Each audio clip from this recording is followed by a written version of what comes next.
Welcome back to the Sunday's Coming podcast. I'm here with Kaleb and my friend Brian. What's up, brother? And I'm excited to hang with you today. Yeah, man. We've been talking about getting together and having breakfast for a year. We skipped the breakfast. We just Straight to the podcast. We went straight to the podcast. This is more. So I'm still hungry. So I'm hungry too, We'll man. get lunch after. Yeah, we won't though, because that's our relationship. Yeah, that's great. I'll be like, next time, man. We're actually not allowed to have any meals together. Yeah, We'll do it in that's a year. good. I just like this. But anyways, it's great to be here with you. Thanks, I was dude. stoked, and I was thinking this morning about probably my first memory with you was probably somewhere in California, and we were in Orange County Airport. That's right. We were waiting for an Uber. Yes, and we somebody, were. I don't know if it was you or somebody, you were like, hey, you want a Coke from McDonald's? I'm like, yeah, absolutely. Somebody brought me something, and we both had one. And the Uber driver kicked us out of the car. Would not allow liquid in the car. Would not allow. Okay. He had a Tesla, if I remember, and he was a jerk. And I've never encountered someone who said, you can't bring that in here. Like, well, then we're not getting in your car. I was like, okay. And he was like, just get out. And I'm like, I'll throw it away. He's like, just get out. Dude, he was not cool. Never had experience like that. No. I don't know how But now to- you're bonded forever over that. We are. Shared Dude, we just trauma. sat outside there. We're hawks. We're in Chicago clothes in California. Yep. Just annoyed and waiting for the next Uber. Yes. Who hopefully he's not a jerk. Yeah. So that was like my Yeah, we really did bond. And then we rode together down to, Malibu, wherever we little were. gathering. Yeah. Yeah. Yeah, was man. fun. Nice. Well, it's Gosh. good to be here, guys. This is going to be good. Yeah, man. I'm stoked to have you.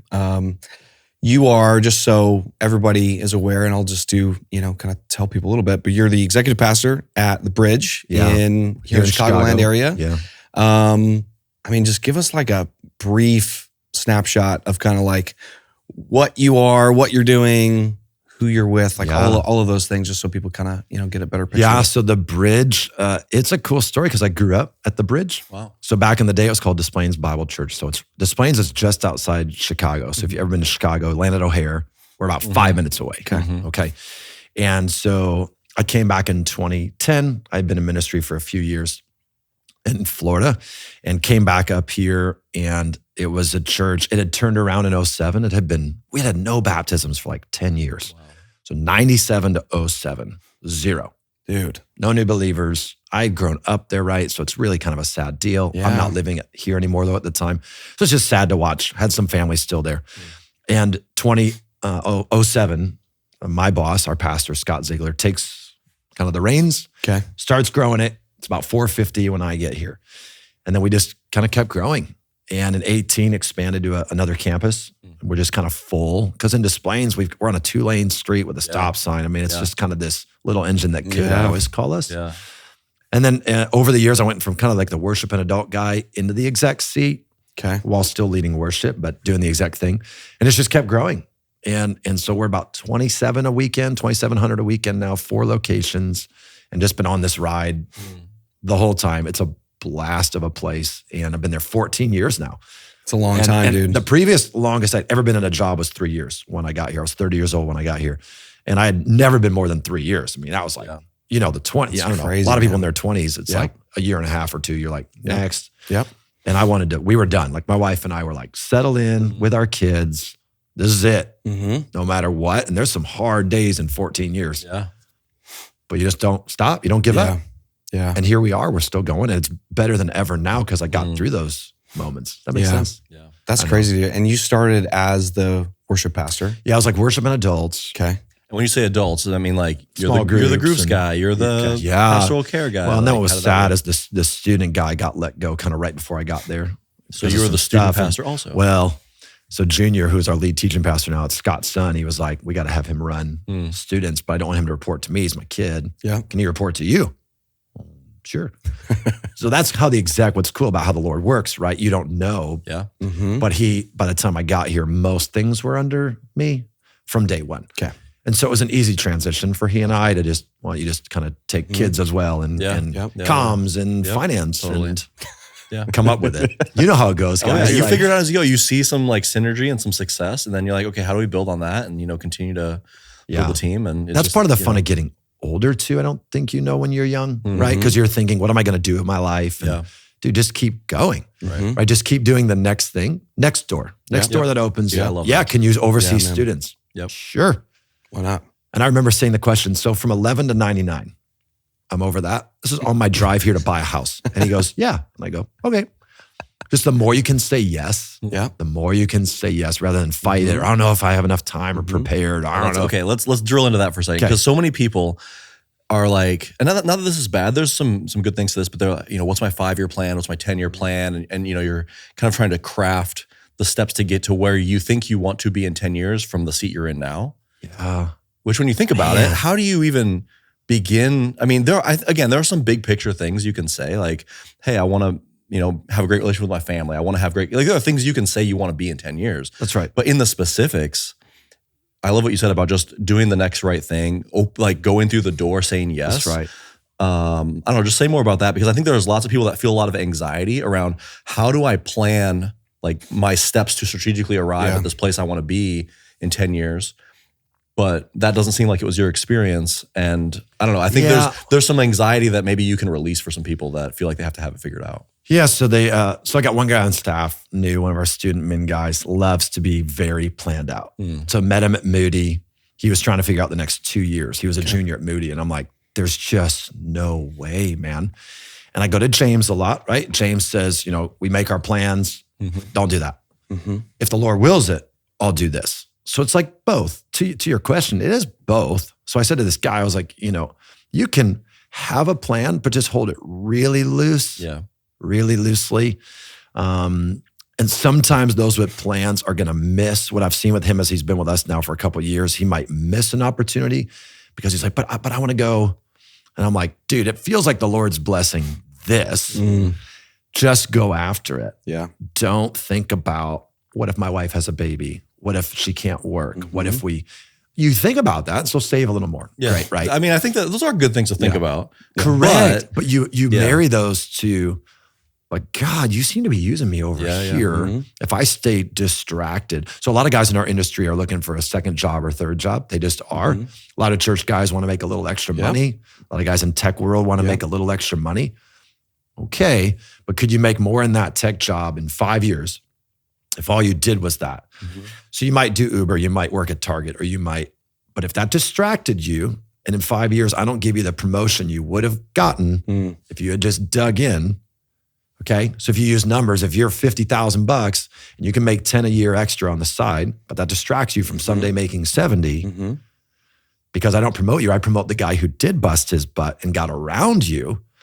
That's where it's really hard. We need the Lord. We got to ask for wisdom, and we need our friends to be like, really, hey, look at this situation with me, figure this out, because I want to say yes to everything. Of course you can, but I've tried to say yes to everything I can without ruining my life. Yeah, totally. And then, man, look at what he's been able to give, like what I got out of it. So that's been a lot of my advice for younger guys lately is like, if the door opens, go say yes, bro, and see where he's blessing and go into that. Go after that. Don't just go after, I need a little more money right now. Yeah. Go, even with money, like 5 to 10 years away, what do I want to be making? My decisions need to go that direction. So I wanted to be in the executive lane. I knew that goes further, but I also knew like I was probably like gifted a little bit, at least there, at least a little to get started. And so I strategically was like, I love worship, but I also want to be able to provide for my family too. Yeah. So I'm going to say yes to some things. Does that see how they're? Well, so what I love about what you're saying is, there probably are people that are in different seats of ministry that see themselves growing into more leadership and whatever. Yes. But then in their minds, it can be like they're expected to just be handed that thing. Like you were worship, and then one day a lever's pulled and now you're executive. And like, that's just not how it works. Like what happens is you slowly take more responsibility and like demonstrate competencies in different areas, and it grows over time. It's not just this sort of like momentary switch where you're just entrusted with this giant responsibility or staff or whatever. Yeah, we just had a guy, we moved from worship to student min, hired him in his worship, gonna be a worship leader. And then he gets there and I'm just watching him with students. And I'm like, And one day I just said to my boss, I'm like, what about moving him over? And he was like, bro. And then I go to the next gen pastor who's his real boss, or now he is. He's like, whoa, and all these things. And it was, and you say about the lever, right? Point of what I'm saying is we were watching him in the lobby. Right. I watched him with my kids. He already cared about students before we made him student guy. Exactly. Right. And so you can't just jump the lane because there is more money over there. Yeah. Or there's more freedom. I got to have more time. Yeah. And this production job, I mean, speaking with two production guys, right? Like, well, this church said I'm not going to have to ever do extra things. And of course you are. and so, no, instead just like pour into so many former worship guys and production guys are now XPs. Why? Because they really cared about the whole church. They cared about it. That's good. They cared. Yeah. They were in the lobby. Yeah. Sorry, but they weren't hiding after service. Yeah. They were in the lobby greeting people and they wanted to get to know people. And probably the senior pastor looked at them and went like, dude, this guy cares about more than sound buttons. He's like, he cares about people and he cares about kids, man. Look at, he's over there looking at he cares about the business owner. He's out with cigars with a business owner. Oh man, this guy, if you want to go forward, that's what you do, man. You don't think I can just get what I want. You just love people. And then what are you good at? Yeah. And you get moved from worship to students. And I told him, you got more of a future here. Now he's still leading the weekends. Why not? You do have talent. Yeah. You're a killer singer and songwriter and leader, but your heart is students. So let's put you where your heart's at. That's okay. So just on the side, I love how in this podcast we'll like start talking, and within 5 minutes we're like super we go deep straight into deep. some Dude, like really that's it, man. deep Yeah. concept. It's so funny. I love it. But okay, This is what he's afraid of. This is why we haven't had great. breakfast. He's like, I don't want that. He wants to let. I don't have time for a 3-hour breakfast, Brian. Yeah, he just wants Starbucks and his torta. From O'Hare Airport. We'll meet in O'Hare next There you to. go. You just need to sync up flight schedules. B Gates. B Gates. Go get a torta. We're getting a torta. I love it. It is. If you're listening to this, new travel through O'Hare torta, United Terminal B. Fontero Grill. So good. Fontero Grill. Get extra bacon. That might be the best thing you heard on the podcast. That's right. I'll be honest. You could play this on Instagram because this is the only thing people care about. It's so good, dude. It's the food they eat before they get in the airplane. That's right. That's right. Well, what I was going to ask is, you said that the student guy who's now doing student ministry is also still leading on the weekend. Okay. So that just makes me think of something that I have seen be so fruitful in ministry context is not pigeonholing people and to say, you're this job. 100%, So like you can't do anything outside of that lane, rather than saying, hey, you have different interests and competencies in a lot of things. And it's actually good for the overall church for you to be allowed to kind of have a broader way of interacting with different ministries than to just be limited like in one lane. Yeah. So I don't know. I just love seeing people be able to serve in a diverse way in a staff versus saying, you're the student guy, so like, that's what you use the talent. I have so many people, and I'll come back to him, so many people with me though. So I meet these other XPs and they're like, you sing? Yeah. But you still sing on the weekends? Yeah. Well, yeah, but isn't that weird? Well, our senior pastor speaks every week, or our lead pastor, like, Yeah. is that weird? Yeah. Yep. Totally. I mean, Yep. why is it okay for the lead pastors to do 70 things, Yep. but the exec's supposed to be some nerd business dude? Yeah. Just sits in the office Monday It's to like Friday. people are just Yeah. more complex than that. You know, like you have different passions and like creative outlets, you know? Well, and our staff, so I think when we got there, this is where I'm going with this guy. So when we got there, it's 8 to 10 of us, something in there. It's 2010, 8 to 10 of us. We got 450 people, and you're wearing a lot of hats. You're doing a lot of different things. Now we've scaled. So like this summer, we have 56, people on staff. It's a lot, man. It's a lot of people, It's a lot of people. Woo, people. It's a lot of people. But sometimes, when you scale, what's really nice about it is you can get more specialized. But I never wanted to, and Scott, we never wanted to lose what you just said. the generalist. There's no reason why he can't do. Now, when I first gave it to him, this will be really helpful, I think, to guys who feel overworked. Okay, so he came to me and he goes, hold on. I'm great to move to student men, but you want me still to do worship. What the heck was that? Yep. Is that more time? Is that more money? Is that more like, what are we doing here? And I was like, hold on. Now, here's the key for guys who want to scale. Yep. I'm going to make it real easy for you, man. You're coming to the weekly 1 hour worship, just review and look forward meeting. And you're going to come to the run through. That's it. Yep. So I need 2 hours. The rest is student. If you want to come to the planning, that's on you. Sure. So, but the rest is. So what I have seen with some churches is they're going to now expect that guy to be both jobs. Yeah. Yes. Yeah. That's right. That's not cool. right. Yes. So I still had to be like, okay, I really want him I've got 2 boys, freshman, sophomore. Well, now, as of recording yesterday, they're now sophomore, junior. It's right? crazy, man. So I got 2 boys, and I really want him to pour into them. So it's cool being a dad at this moment because I'm like, I don't want him busy with worship when I already have a worship team. Yeah. They got it. Yeah. I just need him to sing. Yeah. And it's similar to what I do. I'm an XP, but on the weekends I got to show up and sing right. So it's so possible. Our lead audio guy, fantastic. And he's running around to different campuses, setting up different things, but he's also doing all our podcasts and he's also doing, right. Like he's going to be recording, actually starting next week, he's recording all the electric guitar parts for our electric guitarists. It's awesome. On the clock. Yeah. Because he's like, I got a little time and I got this killer talent. Why am I'm like, dude, Love it. use it. Yes. So I think the whole overwork push in our culture has now worked against us in many ways to like, okay, well then just do student min. But then you're kind of bored. Yeah. So we can't swing the pendulum so far away from like, oh, I'm overworked. Well, no, there's somewhere in the middle. Yeah. Like be a audio guy, be a production guy, but hey, you're a killer electric guitar player. That's how you actually found our church because somebody brought him to be in the band. And so like, why don't you still do that? There's just so many things like that. That's good, man. And I think it's like you hire the person, not the position. And so like so many people, whether they're the employee or they're the employer, write a job description and go, this is your task list that we want you to do every single week. And the reality is nobody operates in that way. They go, I have a skill, I have gifts that God's given me, I have resources, and I have, the desires that God's put in my heart to do these certain things, ministry or whatever.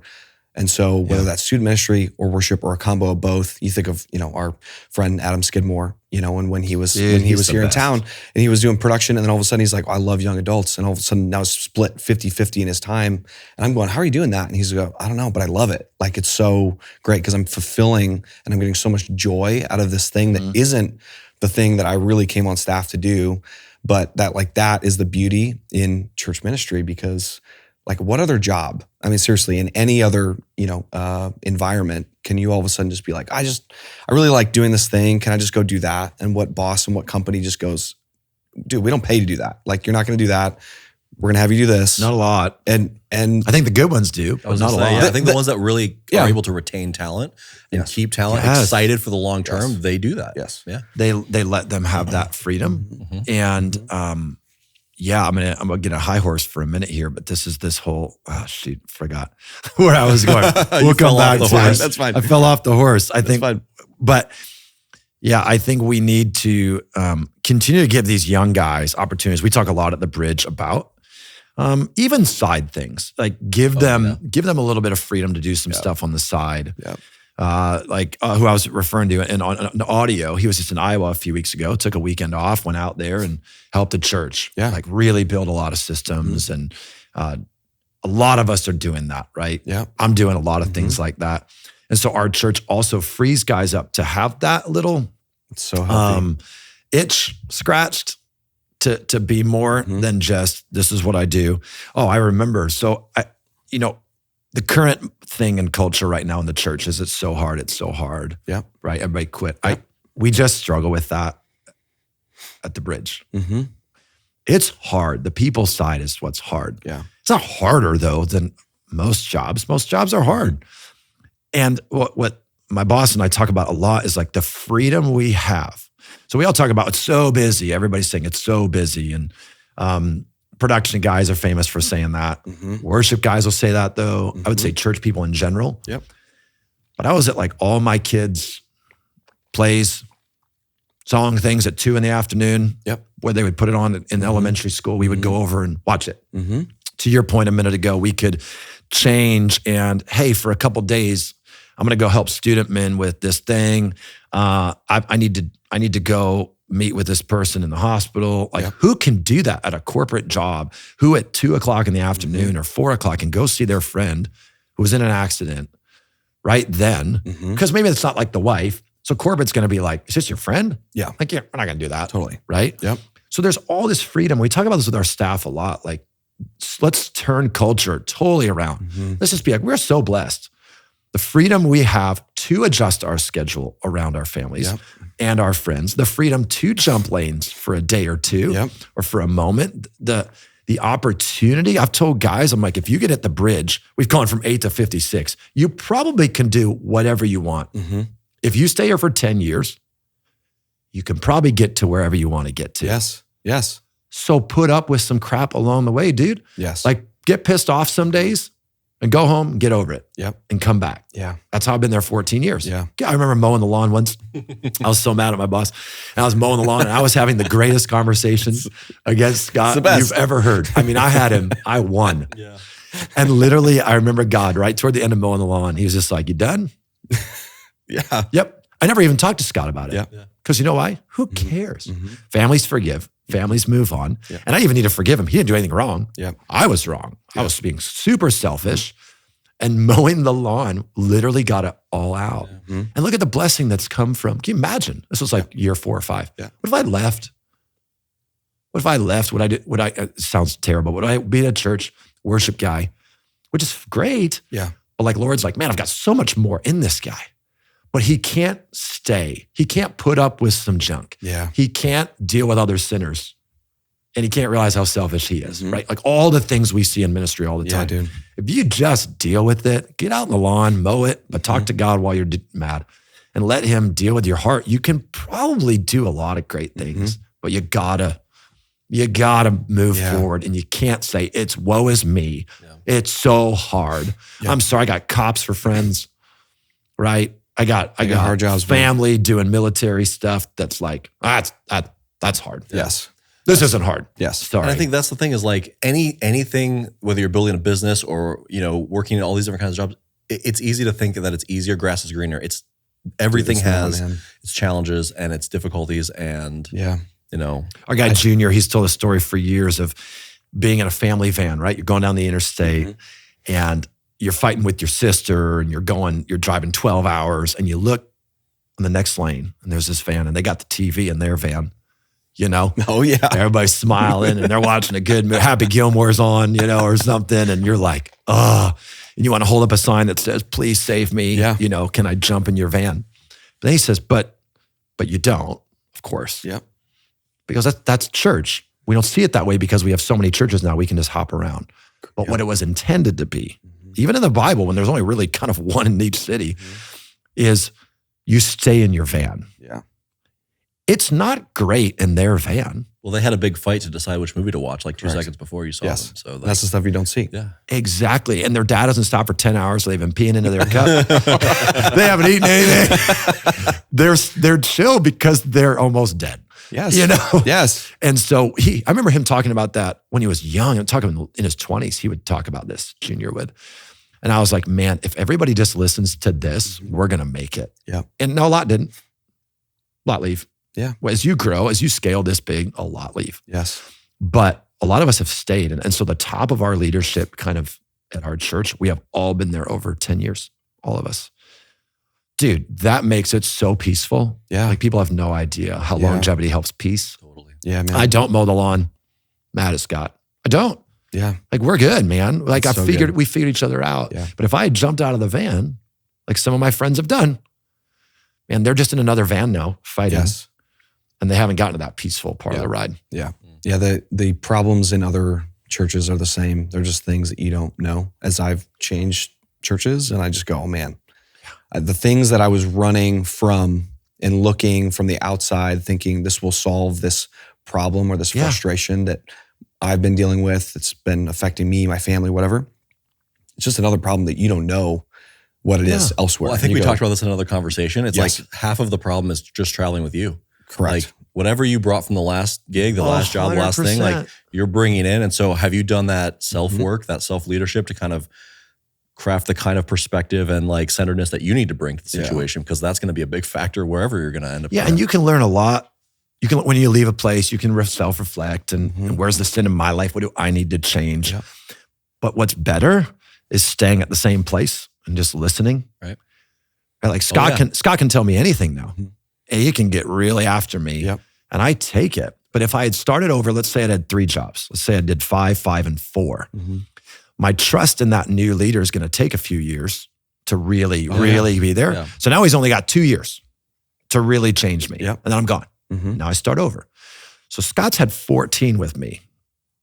This is good. I've never talked about this before. It's great. He's had 14 with me to like really do it. His son, he and I can both go at each other. When I say go at each other, what I'm saying is, hey dude, That's not good. It's honesty. Get that out of your life, man. Trust. Yeah. You can be honest and straight with the person because like there's that level of trust and common shared vision, and you're not afraid of being offended. You're not afraid of offending the other person because you understand that whatever you say, they're going to receive as a gift, as a blessing that you're trying to invest in them and help them be better. And humility's a big part. Yes. Humility is a huge part. Humility is probably the biggest part. And I think a lot of people, because this is a lot of church people listen to this podcast, and so you're going to say, yeah, but my leader, and let me tell you, they would say that about me. Mm-hmm. He's strong, he's tough, he doesn't, but at the end of the day, I can tell you from my boss and our other team, I'll just speak of the other team, not myself. Like at their core, they might be strong leaders and people. And so you're going to see strength. Yeah. Man, are they humble. Mm-hmm. Yeah. Like when we go through a hard time as a church, he's going to be up a lot of nights. He's going to be praying a lot of nights. Yeah. He's going to be self-reflecting. What sin is in my life? All of our messages, we're always talking about the sin in our life. Like, so when I preach, which is fairly often now, probably every other few weeks, man, I reveal some stuff. Yeah. And sometimes I leave and go, that was almost too much. And so I'm careful because I don't want them to be like, golly, I'm not going to follow this guy anywhere. He's a disaster. But most of our people come and say, hey, thanks for saying that you struggle with that. Thanks for saying you punched a wall. Thanks for saying you chewed out thanks for saying you're terrible to your kids sometimes. I'm terrible to my kids. Yeah. It opens the door, man. It's not false humility. You can't do it to grow the church. You can't act because you want it to grow. Yeah. Or whatever. You have to be you. Yeah. But if you just are open and you stick with it, and I'm just hopefully speaking against so much of what's out there right now. And we're seeing it when I work with placing people in churches. And so even when I'm doing that, I had a guy say to me, we're hoping for about 2 years, maybe 3. And I was like, no, I'm hoping for 5 minimum. Yeah. Why? Because it's best for the person and the church, but it's best for the person too. Yeah. The longevity of people staying in churches, like, you said earlier, is so short. It has gotten shorter and shorter and shorter every single year. And that's in all positions. I mean, I think of like my childhood church and like they've gone through 3 senior pastors in the last 5 years. Come on. I mean, it's just like, it's ridiculous. And they got many other problems, that led to some of that. But I think there's this, constant feeling of like, man, it's so accessible, like through social media, through whatever. And every church on the planet is hiring. Every single one is needing a position that I could fill, that you could fill, that you could fill. And so it's easy to go, hey, I could jump right now, make more money, looks better, looks like a better position on paper. My resume will look better, all this stuff. And it is not greener. And I think sometimes I found myself, I have a strong executive pastor. Like I could work for you and go, oh my gosh, he's got a strong personality, man. This is a classic Enneagram. I'm assuming I'm an 8. Yeah. Just gonna go ahead and assume. Yeah. Wow. Really appreciate that.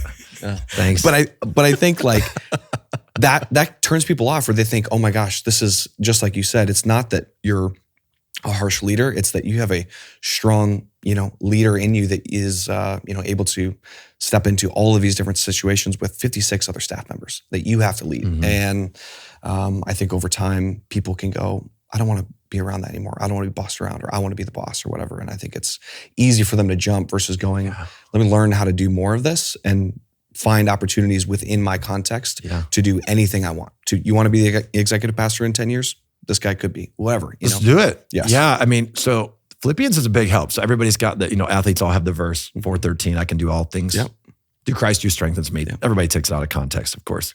Because it's right before where he says, I learned to be content. And I've often talked about like, he learned. The best word in that verse is Paul's like, guys, I didn't know. I had to learn it. And right before then he had said, remember, I've been hungry. And we're talking real problems again, not our problems. Yes, Let's be fair. Yes. I've been hungry, I've been beaten, but I've been full. I remember sometimes he'd have a lot of money and other times he had to do the tent thing, right? Like he had to have a side job a lot. Other times they supported him fully. Sometimes he was eating really good. Sometimes he was literally starving, not like when we're hungry. Yeah. And he said, I've learned to be content. And that's, for me, it's like this secret to longevity that a lot of Christians just skip over and go right to. I can do all things, man. I'm out of here because I can do whatever I want. I'm going to do the next thing because Christ is going to give me the power. Jesus has told me to leave this place. And I'm like, no, actually, most likely he told you to stay. And learn to be content, because really you're 32 years old or 25 or 56. and you've never been content in your whole life. That's the trigger. If you are saying, hey, I was content in this season, and then, this season, hey, something's stirring, it's just not right. That's one thing. But if you look back at your life and you're like, I wasn't content here, That like, is then you're like, good, okay. Wow, that should be really a red good. flag to like, okay, how am I evaluating the way I've been approaching all these situations? Because it's not to say that there's never a time to leave, but if that's the pattern, the consistent pattern, that's when you got to kind of figure that out. The first church I was at for 3 years, and I struggled pretty quick. Within 6 months, I wasn't doing well with the guy I was working for. Yep. And I had to say to him at one point, I mean, he was maybe going to leave. He almost left. And then I was looking for another job, and he found out. This is a little bit later, and he found out, which was not cool, by the way. I don't like that in church world. By the way, someone asks you for confidence and you break that, and you call yourself a pastor. That's pretty rough for me in that context. Yeah. So he finds out I'm looking for another job. Well, here's what I had to do to that point, because I want to be content. I didn't want to be there just hating my life. Yeah. I was having one boy. I had another one born while we were there. So this is a big time of life. Yeah. And I remember going to his office and saying, hey, as long as I'm here, I got your back. Okay. Like I wouldn't mind doing something else someday. Yep. But it's not fair to you either, because God has put you in a position above me. Yeah. You are my lead pastor, and I've got your back. Okay. And I remember looking at me going, thanks, man. That means a lot. I could have been this disgruntled, discontent, and blamed it all on him, right? It's all his fault. I'm not selfish at all. I have no pride. Well, come on. Of course, a lot of it was my own stuff too. So to be content, I had to switch to, I'm going to have your back as long as, and I did. And we left that church and we moved to Chicago, and no one else left that church. Not one person left that church after we left. Because Michelle and I were just like, it's all good. It's okay. Like it might not have worked out with us, but I still want the church to do well. Of course. I mean, I love those people still. We're still friends with a lot of them. Yeah. But I came to Chicago into a better situation where I think I had vetted better just who I'd be working for and what I'd be doing. Yeah. And so, to your point, there is a time when you go. But while you're there, Paul learned to be content while he was in the struggle, right? So during those 3 years, I learned how to be content. I also learned how to do a lot of church stuff because I kind of had to do a lot. Yeah. Which God then was like, hey, I'm going to make you next piece someday. You just don't know. Yeah. So just learn it all. Yeah. So again, he's always working. There's that, right? Even when we don't see it, the song. Yep. Oh yeah. You never stop. He's a worship leader, this guy. You never stop moving. You never stop. And we can sing that so quick. And so many people in our churches, I think we sing that song and they're so discontent. They're singing it. They're probably more emotional people with their hands up, and they don't mean it. Yeah. They've not applied it. Yeah. Right? They're going to leave and be pissed at their boss later that day instead of like, oh, maybe you're using my difficult boss to change me. Yes. Right? Like maybe I should just stay here and dig in and we taught last week and take the punch and keep going and keep going. Yeah. We've really gone down this road far, man. Yeah, man. No, it's there's so much truth to that. And I think like it goes back to what you're saying by like saying yes to those things and just being willing to walk through the hard things or being willing to walk through things that are like unknown. I think the unknown scares a lot of people all the time. I love, like, it reminds me of, I can't remember which book it is from Bob Goff, whether it's Love Does or Everybody Always, but just like the ability for when Bob is describing him saying yes to all of these opportunities and like just ridiculous things that sound crazy. He's like, yeah, let's do it. Those doors have opened up for him and all these things that have, changed in his life just because he said yes to one thing. I think anybody who's listening could look back in their own lives and go, look at the last 10 years of your life and look at the things that you've said yes to that you thought were very unknown in the moment and how have those things shaped you. And I go, there are so many things that I said yes to that I go, how in the world did I say yes? And how was I willing to? Yeah. But like God has blessed that so much over and over and over again for myself, my family, my career, just by being like willing to walk through a door and go, I don't know what this is going to be like, but let's jump in and do it. And there's a lot of trust in God's timing on things, saying yes to things. But then the reverse of that for me has been when I've been ready to say yes and I haven't gotten it. So like working with church placement, working with placing people. And I thought I was getting that 2 years before I got it. And I didn't get it. And then 2 years later, they're like, hey, you want to come on board? Well, here's what happens in between. Like, so the 2 years before I'm going, come on, God, I'm ready. Let's go. And then about a year later, my wife looks at me, or no, 2 years later, when I got the job, I came home and I was like, what do you think if I kind of have this side job? And she goes, well, you weren't ready for it 2 years ago. Like you as a person, which is a little hurtful. Yeah. Honestly, right? Like, what? I mean, I wasn't ready for it. I can do anything. Yeah. It's like, you weren't ready for it. Yeah. I don't know if our marriage was ready for it. I don't know if our kids were ready for it. You can handle it now.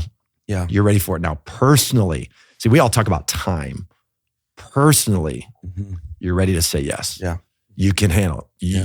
Your pride and your ego and all the things we're trying to crush for all these years. And like, I think it's at a place where you could handle it. Okay, I'll say yes. Yeah. And so it's saying yes. And it's also trusting God in, I talk a lot about disappointment. The disappointment of I thought I was going to get to say yes. Yeah. And he took it back from me. Right? I thought I was going to be in. I thought I moved to Nashville when I was 22. I thought I was going to be this touring drummer in Christian and country music. And I did barely. I mean, I supported myself serving food, let's be honest. And it was just a no. It was like, dude, ministry is going to be your life. You think music's going to be your life. It's not.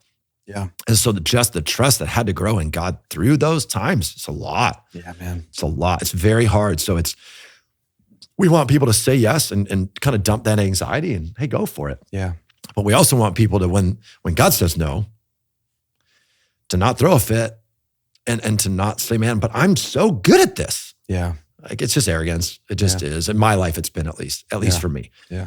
And for God to go, am I in control or not? Like just leave me alone. Again, I'm going to put you in a ministry and then I'm going to put you in a church where you're going to struggle, but you're going to learn everything. So when you're an XP, you're ready for all those things. And then as you scale, some of the things I've taught you, I want you to keep there, even though other churches don't do it. Like you're able to change lanes, like you're able to do different things. Like it's okay if we're all kind of going a little crazy, as long as our culture is good and we're having fun. Like all the way back to your 20s. For those of you in your 20s listening, like just keep going. You have no idea what's in your 40s. No. You have no idea. And to try to figure out the Lord in your 20s can really restrict you actually. Don't try and figure it out. Just trust him. Yeah. Just trust him and just keep going. Yeah. Go through the door and do your best in every situation. And, that's going to lead you to the next thing.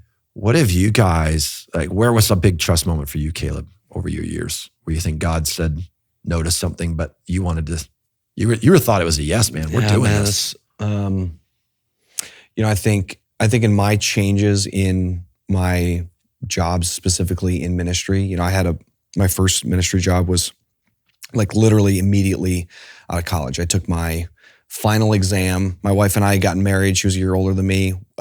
I finished a semester early. So I graduated in December.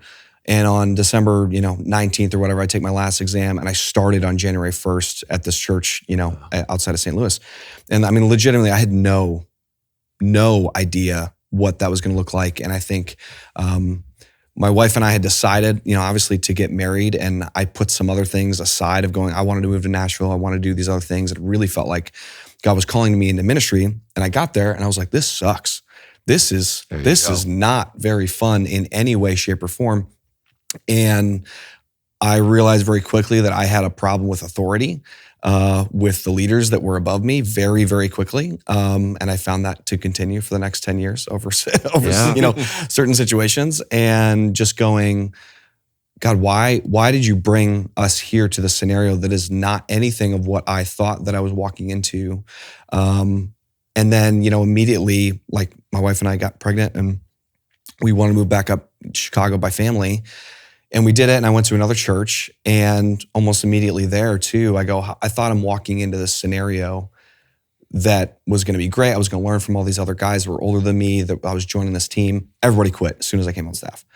And so I'm like, I'm all of a sudden this lone ranger dude who's just like hustling and trying to figure out how to do, ministry in a very large context that I had no idea how to do. And there was an executive pastor there that just said, hey man, I think you're the right guy to be able to step into this. Are you willing to step up to the plate and lead this team and go hire a bunch of new guys and do this? And I did that. And it was one of the greatest, things I think for me personally, of not only learning about myself, but learning how to lead and learning the things that I'm terrible at. And go back to St. Louis, right? Yeah. If you go to Nashville, instead of St. Louis. So I lived in Nashville for 5 years, right? So Nashville's a place where you get to be your own boss for the most part. Yeah. You got a lot of egos, huge egos that you're dealing with. Now, wonderful people, they're just like us. They're just fighting them.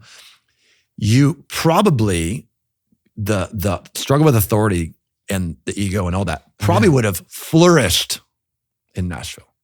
Probably would have. And so in St. Louis, it couldn't flourish. When you come up to Chicago, it couldn't flourish. Yeah. And so we preach it, and when they say it in our churches, everybody talks about it. We say, well, he really, we hate the happiness versus holiness argument. We think they go together. Sure seems like it in the Bible. Like just the holier I hopefully have gotten over life, I'm a lot happier. So they just go together. But this whole success, like maybe Kaleb would have been more successful, really, in the world's eyes and financially, if you had gone to Nashville. Sure. Really, maybe. But who cares? Yeah. Like in God's eyes, he got to beat this stuff out of you for all those years through people, through authorities that you didn't like a lot of the time. And he did the same to me. Yeah. And if you had gone to Nashville and become the man or run your own company or been your own boss, see, when you're your own boss, a lot of the sin of pride can hide. Yeah.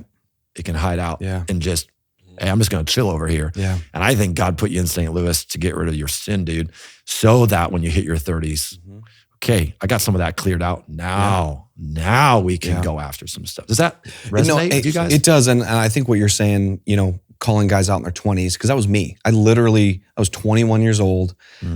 And I thought that I knew everything. I was like, I think every person who's 21 thinks that they know exactly. No, I did not. This is where you're a little different than us. But man, I did. I thought I knew all of this stuff. And I'm just like, I had no clue. And it took leaving ministry after 10 years of that. And last year I was on a trip by myself, and it was for an extended period of time that I didn't, I rarely travel for more than 4 or 5 days, solo. And I was completely solo. And I spent a lot of time with myself that I have never spent with myself before, ever. I've never spent that amount of time not talking to somebody other than calling my wife for a day or two on end. And I was like, this is weird. But God did some really massive eye-opening for me in the silence of my own head, of not only going, hey, I like myself as a person. I'm a better person because of the things that I've gone through, but also going, God, you have, rejuvenated a season in my life where pouring into others who are in ministry, even though you're not right now, is the thing that we're calling you into. And so just run with that and chase that. And so it was such a, I think there was another episode we did a while back. We're just talking about silence and solitude and just going, making sure that you have that time by yourself and with God and to be able to reflect, because that's the missing component right now, right? In everyone's life. Everybody. Silence and solitude. Yeah. It's the missing thing. We talked last week at our church about, on staff, about even just walks, not only with God. I like to just walk and pray. That's kind of my deal. But even with your job. And our head of comms came back and she said, hey, I did what you said. I said, I don't even know what I said. You know how it goes. She's like, I went for a walk for an hour. And she goes, I've got the best ideas for us. Yeah. I was like, how many people, how many guys, production, worship, not even church jobs, just need to go for a walk, bro. Yeah. Just go for a walk. If you just walked every day for half an hour, because a lot of my prayer walks end up becoming thinking times. You know how that goes. I think God's okay with that. Oh, absolutely. I think God's just just come hang out with me, dude. Yeah. If we hang out every day, we're going to be all right. You're going to be all right. Yeah. If you don't, and you go months, a lot of people go, and especially even in church world. Yeah. That's not going to go. You are going to get ticked at your boss. You are going to leave jobs too soon. You are going to miss opportunities. I think God stops us from opportunities because we're not ready to handle them. That's the story of my wife and I earlier. You weren't ready for that, Brian. Yeah. That's why he didn't give it to you. Right. She's also said, this is why you're not that famous. I think that's why you went to Nashville and didn't get famous. I think a lot of it was you couldn't handle it. You couldn't handle it. You would have screwed up. You would have done something stupid. And so he didn't let you do it. Yeah. And I'm like, wow. Yeah. And again, a lot of people will go, well, then screw you, God. If that's the kind of God you are, I'm out. And I'm like, well, he's God. So I'm not going to tell him that. Instead, I'm going to change and be like, Okay. I mean, if that's what you're good, Well, that's it's what a you want. reshifting of priorities. Is your priority, I think you just kind of alluded to this a minute ago, of like, is your priority success or notoriety? Or is your priority like a healthy, flourishing, centered inner life that is blessing you, blessing the people around you, blessing your family, blessing your community? Like, which one are you prioritizing? And, those are opportunities that don't happen. Sometimes other things that are actually going to create that long-term health versus a short-term, maybe long-term, but short-term notoriety. And like, which one are you actually pursuing? We have a value that says ministry flows from life. Now, in the church world, that makes sense, but I think it works in any business world, it flows from life. Now, people take that too far, and well, this is why I need to be with my 9 to 5, and that's it. It's like, I love my wife. She does not want to talk to me from 5 p.m. to 11 p.m. every day. Yep. I mean, she'd go absolutely ballistic. So that whole I need 6 hours a night with my wife, she would hate it. We'd have a way worse marriage. And so I don't disagree. Right. So the 9 to 5 it makes me crazy. But the flows from life is a good way to look at it. If we're not healthy, my kids aren't doing well. It's even in like eldership in the Bible, right? Paul's like, if your house isn't in order, you can't lead the church. Yeah. It doesn't make any sense. This works across the board, every job, every position in life. If I'm right at home, family, what you just said, if my success, because I do want success at work. I was with a business leader yesterday. He goes, I want my CEOs to make a ton of money. Yep. Absolutely. But I know it flows from their lives. Exercise, diet, family, personal time with God, with their spouse, if they have one, with their kids. Even how they love their workers. They're going to have more success if their workers are the same.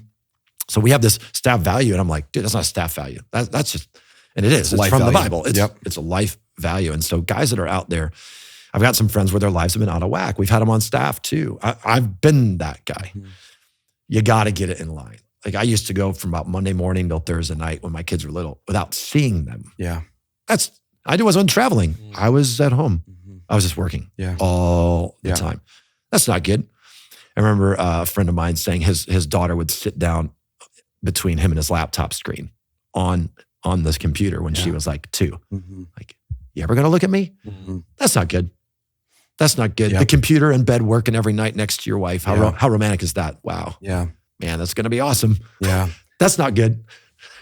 There's a balance. Yeah. I saw this video a couple weeks ago, and I can't remember what it was, some TikTok or Instagram, and it was this dad who was on his phone. It was basically like a setup of their 1-year-old who could walk, and he's sitting on the bed and he's looking at his phone when she walks in the room, and the camera's basically on this girl, and what her reaction is, walking up to him and him not paying attention, and then they did it again later in the day, and he didn't have his phone. This is all set up.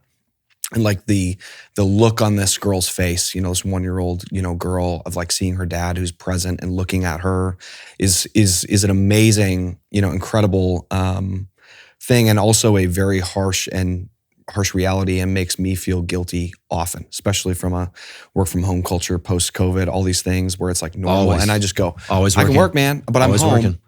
But it's this idea of like, am I present? Am I not? I don't know. And it's, dude, I was talking to my buddy last week about this, and I was just going, it's so hard as a dad, even when I am at home or at night or whatever, and I have to do a couple things, and this guilt that I feel of whether I have to have my computer open or not. And like, am I being as present as a father as I should be?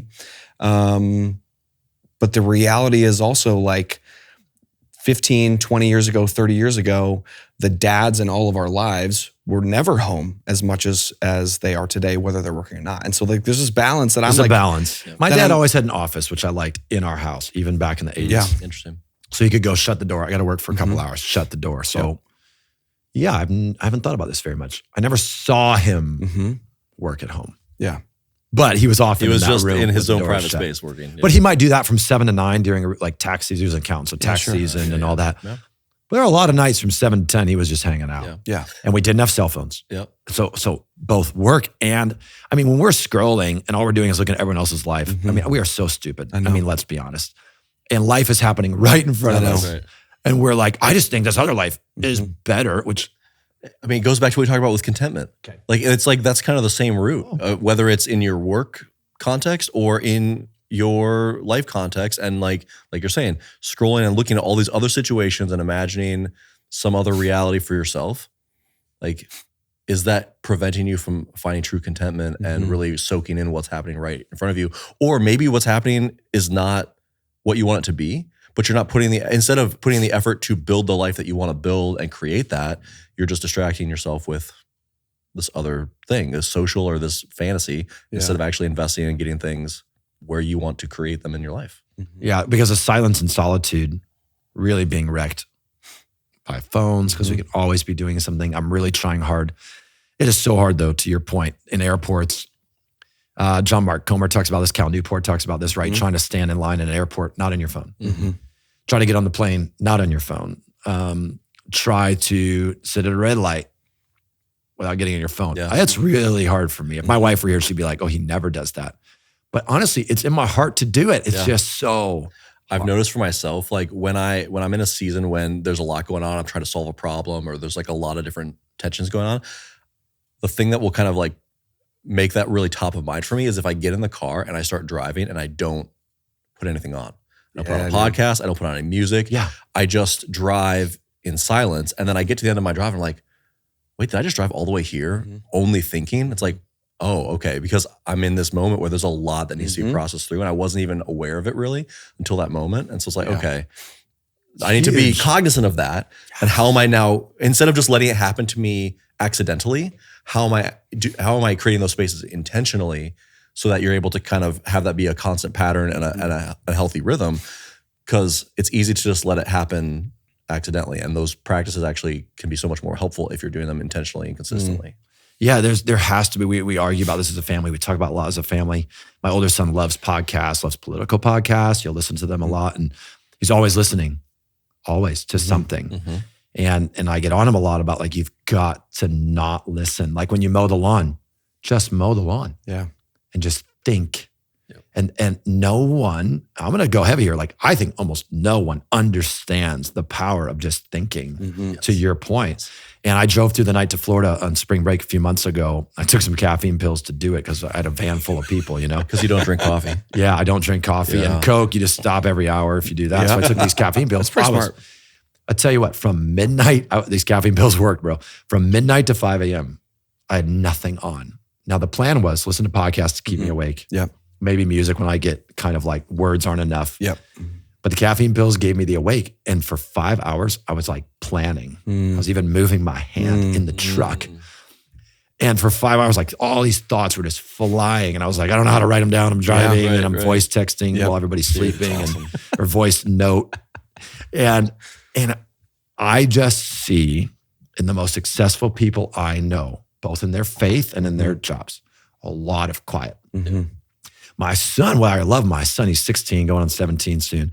He's like, but I want to learn, Dad. And I'm like, I don't want to stop that. And I sound old, but it's not about old. No. It's nothing to do with our age. Like you need time for your brain to process the things you're learning. It's exactly right. It's not a either or. If you're learning things and you're taking in information, the next step is to synthesize it and figure out, okay, what does this mean? How do I apply this? How does this get worked out in whatever context I'm in? Versus just an endless stream of information. There's no value to that unless it's actually outworking somehow. That's it. And they talk about rest too, right? Like Kieran Newhoff will talk about, or Cal Newport will talk about, that's why the 8 hours, because your brain is literally sorting the things from your day while you're sleeping, which is, by the way, really cool. So if you sleep, I can do 3 to 4 hours. I can do 5 hours. Okay, but you are not getting the full benefit of whatever you learned that day, whatever you went through that day. Your brain didn't have time to sort it out. So when you wake up, you're still like, it's not. And I think a lot of people miss out on a lot of success because they didn't take time to go on a walk. Just go on a stinking walk. And like walk your dog without your AirPods in. Take a drive without music on. And some people I've had tell me, Brian, I can't be that quiet. To your point earlier, I've had many people say, actually, I cannot be left to my own thoughts because I'll break down. And I'll always say, good, then freaking cry. Like, what is going on that you can't think about in your heart? Like, come on. That's tough, man. Because they know pain's coming when they finally get quiet. They know it. But on the other side of that pain is this victory and freedom that they're avoiding for, I'm talking 30, 40 years, right? We see it with our counseling all the time in our church. 40 years they haven't had a quiet moment because they don't want to deal with what happened to them when they were 12. Yeah. And it's horrific. Mm-hmm. But then you carry it 40 years. That's bad worse. too. You know, it makes it worse, right? Yes. You're just living off this terrible. And so when people can finally let it out, it's an awful moment, but the freedom, man. Yeah. Yeah. There's so much, same thing for, driving home. I drive 30 minutes when I come to the office. Yeah. And when I first, started doing that, I was like, oh, this is going to suck. Like 30 minutes it's annoying enough that it's like, it's not a 20-minute drive. It's not 15 minutes, 30 minutes. It's not a small amount of time. And I found myself so often just the same thing, driving home and getting home. I'm like, I didn't listen to anything. I didn't have a podcast, didn't have music, didn't have anything but my thoughts. And I walk in the door a different dad than especially if I'm taking a phone. I'll take my last phone call on my way home. That's it. Not good. No, because I walk in the door going, all right, great talking to you. Boom. Because he's free of it, right? Yes. Is that what you're saying? Yeah, I'm saying it's so much better to have that silence. Yeah, to not allow yourself to be working until that minute you cross the threshold. Yes. Yeah, and I live 3 minutes. 3 minutes. Yeah. That's hard. It's actually been really hard. That's really hard. So whenever I can go on a drive, even coming out here today took me about 30. It was fantastic. Yeah. Fantastic. So glad we could serve you in that way. Yeah, we should just do this every week, and then I'll just get this every. It would solve any guest problem that you're having. Yeah. Well, there's this. So a brief story. There was this. I was thinking about this last night. This is why this came up. We had my kids' softball and baseball games. We were driving home. It was beautiful. Like why we live in Chicago is this weather. This is it. Right Summers. now. We have 3 months of amazing. Then, it's horrible. But driving with my windows down, my daughter's in the back seat, and I was just like, it's gorgeous outside. The sunset was amazing. The, freshly planted fields, from, here in Illinois and the corn coming up. I live corn. I don't live in Chicago. Did you ride your horse? My horse and buggy, buddy. Were you in a buggy? my buggy was just chugging along. But I thought back to... His wife's churning the butter in the back. In her Amish dress. Yeah. She is from an Amish town. And so there you go. That's a story for some other podcast, but that is a real thing. She's not Amish. You're not Amish, Cassie. I was thinking back to 3 or 4 years ago. I was on staff at a church, and I was just in this season that was really, really difficult. My dad was doing some construction work at their house, and he's like, I need you to take a couple days off and come help me. So I'm driving over there, and at the time it was about an hour drive to my parents' house. And I remember driving with the windows down. I mean, these are full-fledged country roads. Don't see anybody. Half of them are dirt, on the way there. And I remember praying in this silence of going, God, help me throughout the situation. I remember hearing so vividly, looking at these freshly planted fields, just like I saw last night driving home, and going, man, in the same way that these plants, this corn is growing, when it comes time to harvest, I'm going to harvest, what's going on in your life too. So just hang in through that. And there's very few times in my life that I can really look back and go, that was an audible and/or such a clear word from God. And by November, I was out of that situation. God had introduced a different opportunity for me, and I left to go to a different church.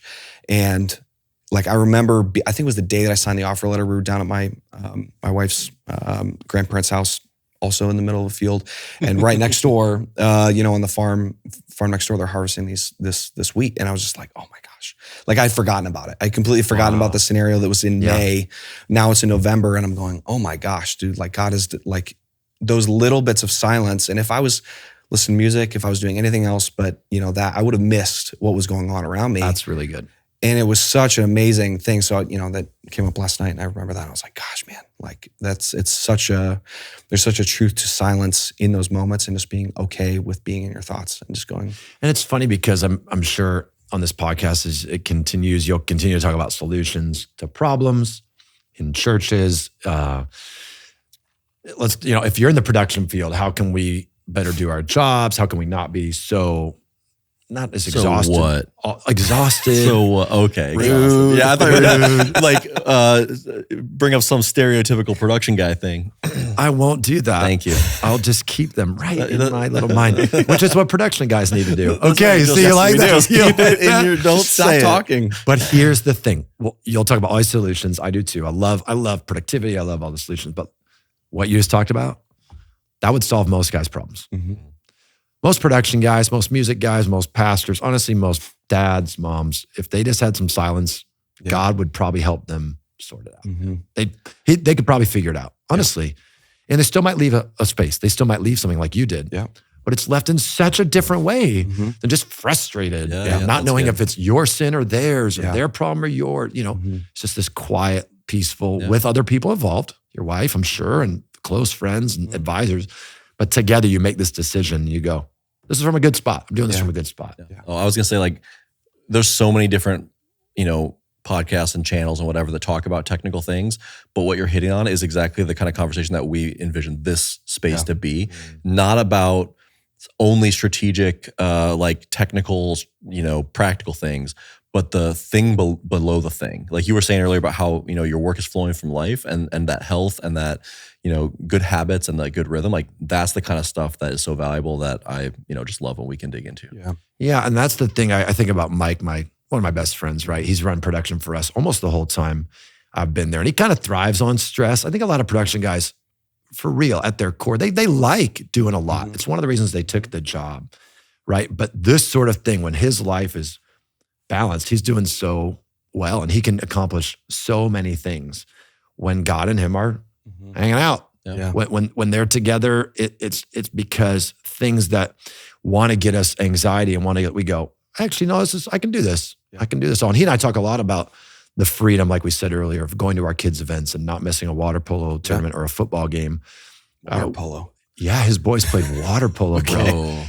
It's nuts. Okay. I never knew how violent it is until I went and watched. This is Not only do they tread water, but they freaking just punch each other. Yes, underwater. It's underwater. Yes, dude. They pull each other. You're trying to drown each other, really, is what you're trying to do. Oh my God. But then my kid, he's going to play football. He's trying to play quarterback this fall, varsity quarterback this fall as a junior.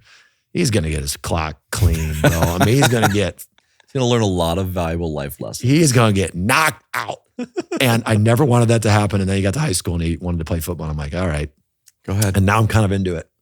And if he gets knocked out, what are you going to do? Fine. Again, maybe God will use that someday. Like we've been saying for something else. But yeah, if we just do tech stuff, that's what gets production guys stressed out. If all they talk about is tech stuff, if all pastors ever talk about is church, and I love talking about church. I do it too much, my wife says. But I do talk about other things. I love sports. I love talking about hobbies. I love just sitting by a fire for hours and having a cigar and chilling out, all those things.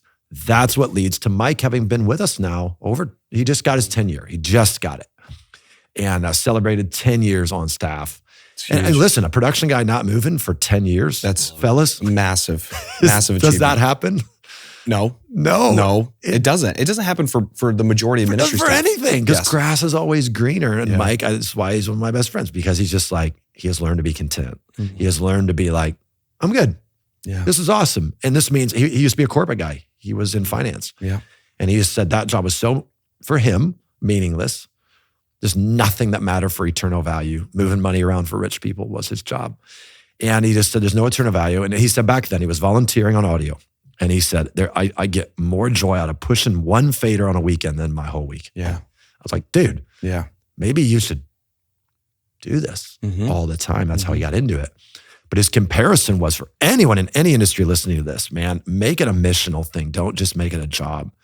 And for him, he needed to make a change. But for a lot of you, right where you are, you can do that. Like you can make those people in the cubicles around you that also hate their life. That's your mission field. Go get them. Yeah. Right? Be the missionary, because they're never coming to my church, most likely. Yeah. Right. So go after them, stay where you're at. And then when God moves you like he did to Mike, move on. Dude, it's such a good, like all of us has been such a amazing part of, I think just things that I think all three of us have experienced in our lives in ministry and even to now as fathers and dads and husbands. And there's so much truth to not looking elsewhere because you think the grass is greener. And then also like pouring into yourself during that season. And man, if you're in ministry, I'll say this just real quick before we wrap up, but I think last year I did a podcast with the Church Here guys. And I said pretty unashamedly that I thought church ministry was really, really easy now after leaving. And I got a lot of flack for it. I got a lot of comments and messages that were like, you have no idea about my church. But I'm like, I'm pretty sure I do. Yeah. And I'm pretty sure you think that it's a lot harder than it actually is. And 100%. The reality is like, dude, the freedom and like if you don't think you have freedom, go talk to your executive pastor. I think he's a lot nicer than what you think he is. Because I look at an Enneagram 8, I go, ooh, I'm scared to walk in your office because I don't want to talk to you. And that's valid. That eight's, even the 8 hole, you can come in anytime. Right. I might not leave out. I might not come out alive. This 8 but I can come in. No, but it's every job is different. I think even now I'll be nice to the commenters for a minute. Any comparison is just hard on people. Yeah. They don't want to hear their job's easy. Nope. But I don't want them to say their job's so tough. So in there, again, this is all, I'm weird about this, but God said to love him and love others. That's all he said. He said, love God, love me, love others. Yeah. Okay. But this plays into this. So if I just spend my life trying to love God and trying to love others. So now how do I love others? Well, I'm not going to say my job is so tough because it sounds like a complaint. It sounds like it's going to bring others down. It's not edifying.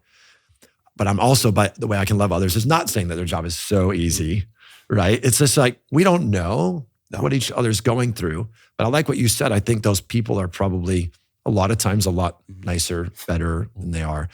I think we do complain a lot. Paul said, don't complain. I mean, the Bible's like, don't do it. And we're honestly, most of us Christians are like, I'm not going to listen to that part. I'm going to vent. Yeah. I'm going to vent a lot because that's how I feel better. And Paul's like, I don't think we're supposed to do that. Because the words that you say are creating your reality. Like if that's something that is just always the top of your mind, it's always what you're, in every conversation, you're complaining about this or that, like you're reinforcing a certain kind of perception of the world around you.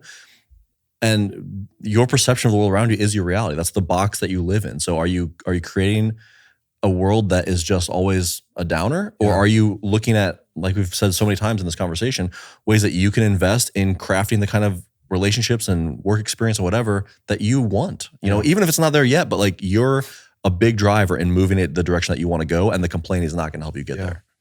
Every situation is so unique. Yes, just yesterday, okay, I'm sitting at dinner and I get a text that a friend of mine who's in the major leagues was optioned down to AAA.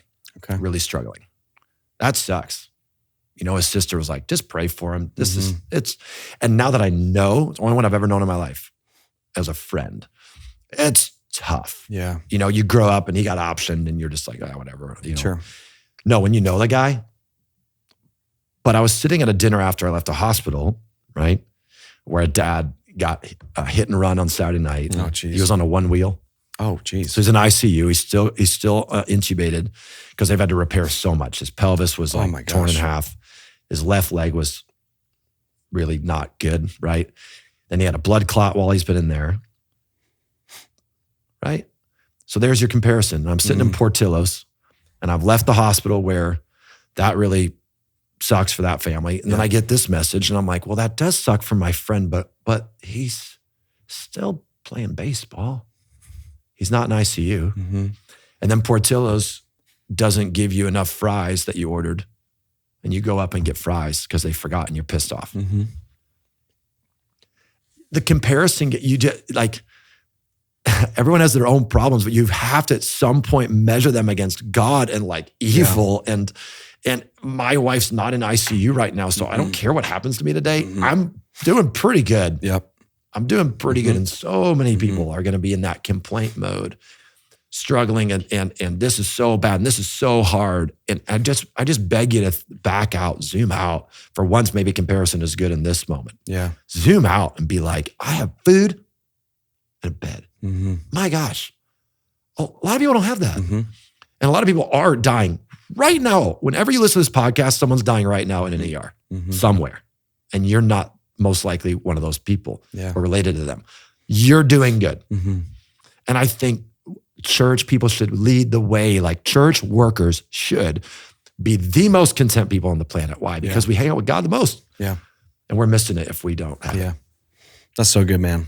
That's so many amazing little nuggets in there. And I think, I hope it's an encouragement to anybody listening. I think I mean, seriously, it's like hang in there. I think all three of us would be willing to chat and connect, at any point. If you're like, I just need to Any vent. point. I need to talk about my life, man, hit us up on Instagram. Would love to, connect to you. What's your Instagram? Because there are those people that you just said are, hey, you don't know my situation. Totally. There are some. And there are some really bad, Terrible. there are some really bad situations. Yes. But it takes this is why you can't just self-examine. You have to have others in your life who you haven't convinced that you're right, by the way. Correct. You want to go to the other side. Yep. Am I doing this right? Am I viewing this right? Because if you just tell your friends are always going to have your back. I hate that. Yeah. But if you go tell other people, or you don't want to gossip. If you go to the person and pour your heart out and it's just not being reciprocated, fine, all those things. But a lot of times you need advice. And so I agree. I'm the Brian Nelson. There's just so many of us. I used to be some number and nobody could remember. I actually know another Brian Nelson. So the Ohio State University, the Brian Nelson, but that's my Instagram. Okay. But yeah, just DM me because I've learned over the years, and you know this from coaching, both of you guys, people sometimes just need someone to ask. Yeah. They really don't have anyone to talk to. Yeah. We have found this at the Experience Conference. I've been hosting that for 6 years down in Orlando. And we have found so many people come and they have no one because they don't have friends. Yeah. They can't talk to their staff. And our counseling thing is always full. Yeah. Always, because they don't know who to go to. So yeah, these two, if you're listening, you can write them. Yeah. If you want to write me too, I'm around. Yeah. Dude. Well, thank you again.